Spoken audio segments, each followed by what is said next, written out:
और समस्त महानुभावों, मेरा परिचय तो वैसे दे दिया है। मैं जो होनहार बच्चे हैं उनसे कुछ सवाल करना चाहता हूँ और वो मेरा पहला सवाल है कि आपको अपना नाम कब मिला? कब मिला? से मिला या किसी ने बात?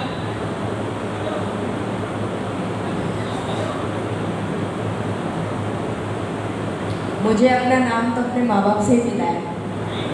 बहुत अच्छा।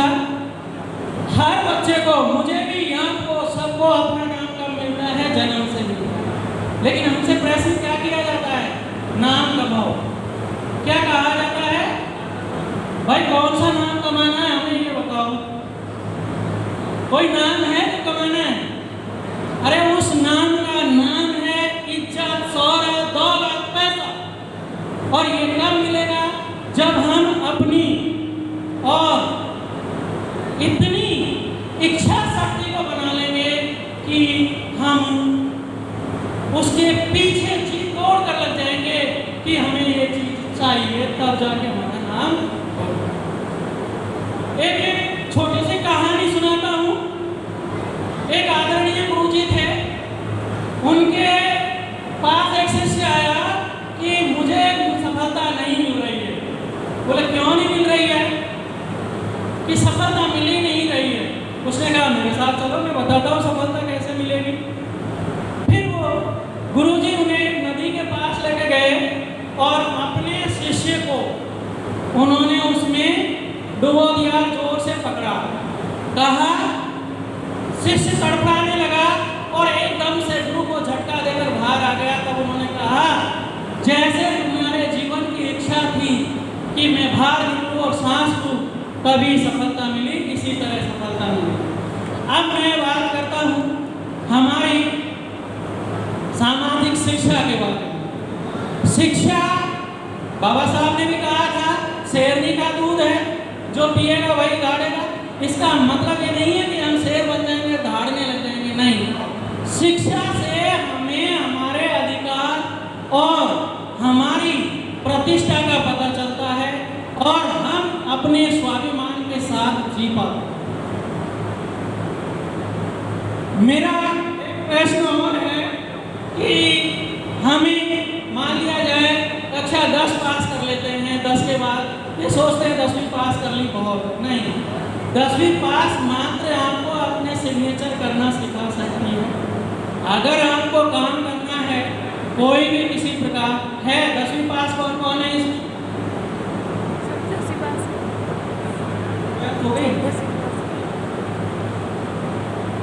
आप क्या करना चाहते हैं?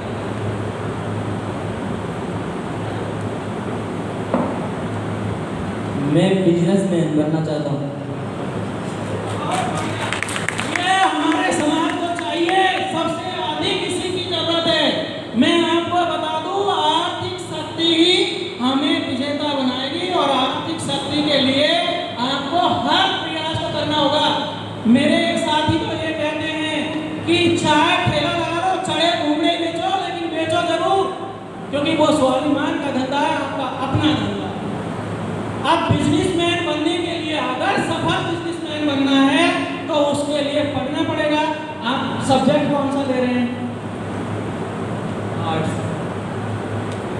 मेरा कहना मानिए, आप आर्ट्स को अपेक्षा, मैं ये नहीं कहूँगा कि मत लीजिए, आर्ट्स के साथ आप कॉमर्स का थोड़ा सा ज्ञान ले लेना, इकोनॉमिक्स जरूर रखना, और जैसे ही आप रखोगे आपको 12वीं के बाद पता चल जाएगा कि बिजनेस किस तरह किया जाए। और आगे पढ़ने के लिए बहुत सारी डिग्रियाँ होती है, BBA होती है, BCom होती है, वो BSc से होगी, जा सकता है कि 12वीं पास यदि आर्ट्स से किए तो BCom कर सकता है, कोई दिक्कत नहीं। और यदि आप अच्छे बिजनेसमैन बनना चाहते हैं तो IIM भी ज्वाइन कर सकते हैं, वहाँ बिजनेस के बेसिक ही नहीं आपको बहुत कुछ सिखाया जाएगा। अब 12वीं पास जो हो, कोई बताइए है?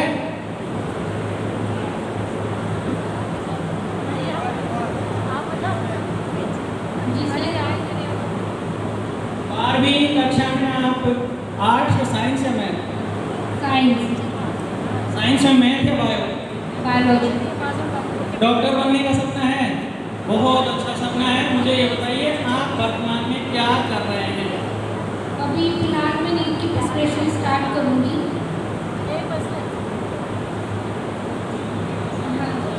नीट की प्रिपरेशन स्टार्ट करूँगी, फिर अपनी जो भी मतलब पूरा ज्ञान है अपना मतलब लगाऊंगी, जी जान लगाऊंगी और अपना सपना पूरा करती रहूँगी। बहुत बहुत बधाई हो आपको भविष्य के डॉक्टर साहिबा, और आप जरूर डॉक्टर बने, मेरी ये इच्छा है। और मेरी नहीं, यहाँ बैठे हुए तमाम लोगों की इच्छा होगी कि डॉक्टर जरूर बने। एक बार इस बहन के लिए तालियां बजा दो। इसे कहते हैं कि उन्होंने सोच रखा है मुझे डॉक्टर बनना है और ये बनेंगे।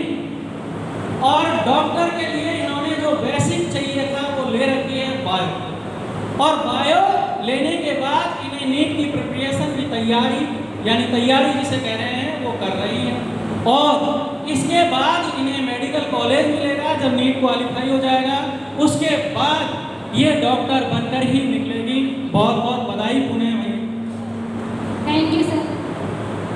अब आ जाइए, मेरी बात एक और ध्यान रखिए। अब हम लक्ष्यों की बात कर ली। जैसे गुड़िया ने हमें कहा कि मेरा लक्ष्य डॉक्टर बनना है, भैया ने मुझसे कहा बिजनेसमैन बनना है, किसी का इंजीनियर बनना है।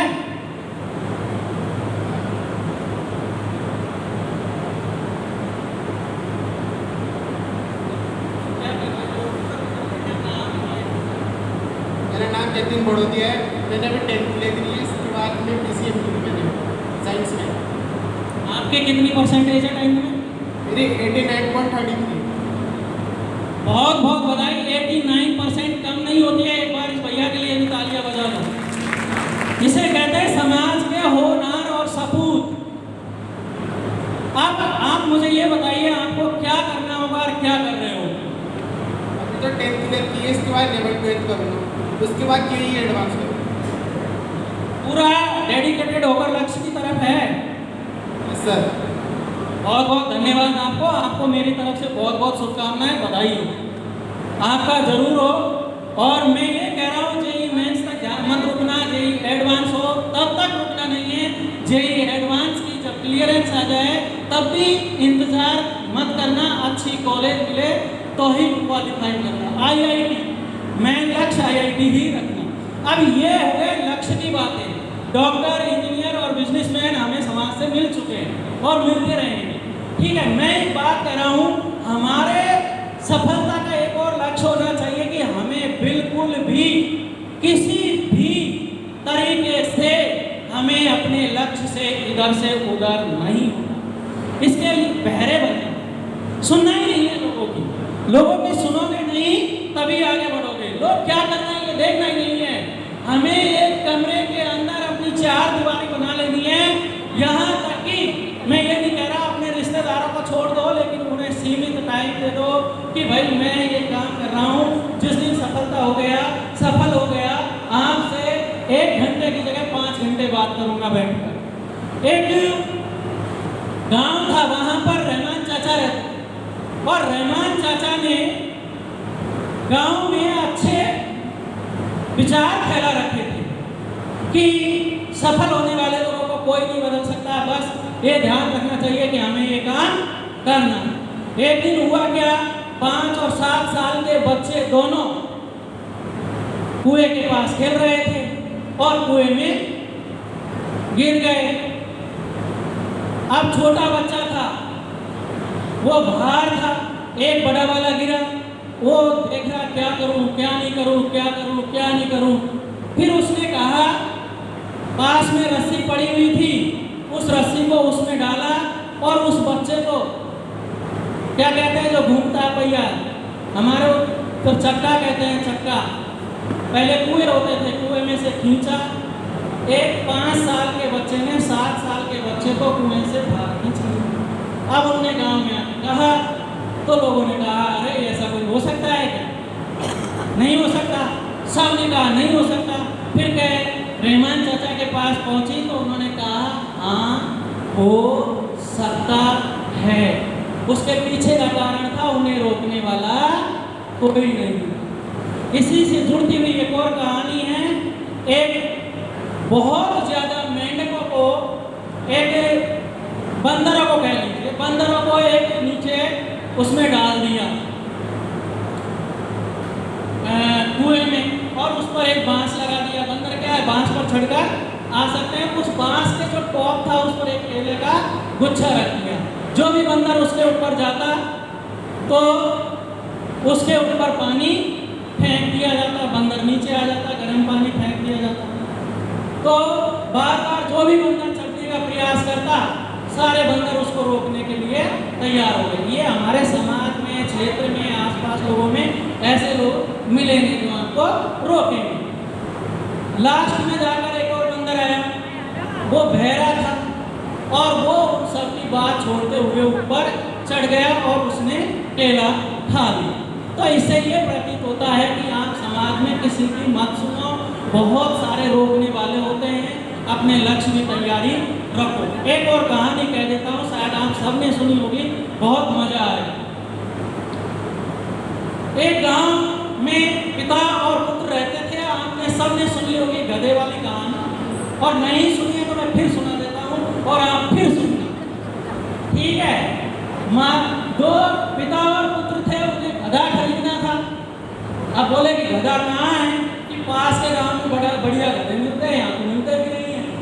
जैसे ही वो पास के गांव में गए तो वहां से उन्होंने गधा ले लिया, और उस गांव से निकलने ही वाले थे तो दो चार लोग मिल गए, क्या कहने लगे, अरे इनके पास गधा है और कितने बेवकूफ लोग हैं कि पैदल चल रहे हैं। तो पिता ने कहा कि बेटा हाँ बैठ जाओ। क्यों? क्योंकि लोग हैं वो ये कहेंगे मैं बैठूंगा तो कि तू पैदल चल रहा। तो बेटा है उस गधे पर बैठ गया। अब आगे चले तो और लोग मिले, उन्होंने कह दिया कि अरे देखो जवान बेटे को शर्म नहीं आ रही है, खुद गधे पे बैठा है और बुजुर्ग पैदल चल रहा है। इसके बाद होता क्या है कि बेटा कहने लगा बाबूजी हाँ बैठ जाइए, मैं पैदल चल लूँगा। तो इसके बाद और फिर आगे चलते हैं तो लोग मिलते हैं, वो कहते हैं देखो इस बूढ़े को शर्म नहीं आ रही है, छोरे को पैदल चला रहा है और खुद गधे पे बैठा है आराम से मौज से। तो कहने लगे अब क्या करें। उसके बाद उन्होंने कहा दोनों ही बैठ जाते हैं, और दोनों ही बैठे। तो फिर आगे चले तो कुछ और लोग मिले और उन्होंने कहा कि अरे देखो ये गधा भी तो जीव है, ये भी तो जानवर है, क्या इसके जीवन नहीं है? अगर जीवन नहीं है क्या, इसका जीव नहीं है क्या? तो लोग जीव नहीं है क्या? इसके बाद दोनों बाप बेटों ने सोचा कि अब क्या करें। उन्होंने कहा इस गधे को बांधते हैं, पैर बांधते हैं, दोनों अपने कंधों पर रख के डंडे के जरिए लेके जाते हैं। फिर भी लोग उन पर हंसे, लास्ट में मजाक बना लिया। तो ऐसा है लोगों की, यदि सुनोगे, अपने लक्ष्य पर ध्यान नहीं रखोगे तो जीवन में हमारा मजाक जरूर बनेगा। इसी के साथ मैं एक छोटा सा हमारे समाज से जो निवेदन है, मैं कहीं भी जाता हूँ वहाँ जरूर करूँ। और यदि वो मेरे दो निवेदनों को सुन लिया तो बहुत बढ़िया, और मेरे ऊपर बहुत बड़ा एहसान होगा। हमारे समाज में परिवारों को तोड़ने की साजिशें रची जा रही है, यस या नो? अब मैं बताता हूँ कैसे रची जा रही है। मैं किसी और का उदाहरण नहीं दूंगा, मेरे साथ घटना नहीं हुई है, फिर भी मैं अपने ऊपर रखकर उस बात को कह रहा हूँ। कैसे की जा रही है? बाप को बेटे से लड़ाया जा रहा है, पति को पत्नी से लड़ाया जा रहा है, सास और बहू ये तो बहुत पुराना चला आ रहा है। मैं फिर भी बता रहा हूँ, पति और पत्नी के बारे में कहता हूँ। मान लिया जाए काल्पनिक सिनेरियो रच रहा हूँ, मेरी पत्नी है, किसी दुकान पे गई बाहर सामान लेने के लिए, मैं घर पर हूँ। एक बाहरी व्यक्ति जो हमारे समाज का भी नहीं हो सकता, वो हमारी पत्नी से पूछता है कि हमारी पत्नी जवाब नहीं देती है, फिर वो दुकान वाले से पूछता है किसकी बहू है, कि ये उस पीसी बैरवा की बहू को। अब पता है क्या टोन कसता है? अरे बहू तो जोरदार है भाई, छोरे लायक नहीं। और इतनी सी कहते ही पत्नी जी के दिमाग में ये आ जाता है कि मैं मेरे पति से बेहतर हूँ, पति से बेहतर हूँ। जैसे ही पत्नी घर जाती है उससे पहले वो आदमी पहुंच जाता है और वो क्या कहता है, अरे वो तेरी बहू थी क्या जो दुकान पर गई थी? अरे यार वो तो उससे, इससे आगे नहीं बोलेगा, वो तो उससे, फिर कहता बात कर रही थी और चल देगा। इसके बाद आने पर वहाँ दोनों पति पत्नियों के मन में क्या द्वंद्व चल रहा होगा, इसको आप पहचान सकते हैं। वो पूछेगा किससे बात कर रही थी, उसके अंदर पहले से ही है कि मैं मेरे पति से श्रेष्ठ हूँ। तो इस तरह परिवारों को तोड़ा जा रहा है। आप थोड़े से सावधान रह जाओ, बाहरी व्यक्तियों के द्वारा इसे तोड़ा जा रहा है। कहने को बहुत कुछ है। आप सभी का बहुत बहुत धन्यवाद, नमन आप सभी को। आपने मुझे सुना और आपसे मैं इंटरेक्ट हुआ और मैं कोई ऐसा मौका नहीं छोड़ता जहाँ मुझे बुलाया जाता है, समाज के बीच नहीं जाता हूँ। मेरा नाम मैं पुणे बता देता हूँ, पीसी बैरवा है। जवाहर नवोदय विद्यालय खेराबाद में पीजीटी ज्योग्राफी के रूप में कार्यरत हूँ, ज्योग्राफी के पाठ्यक्रम जिन्हें बहुत बहुत धन्यवाद पीसी सर। आप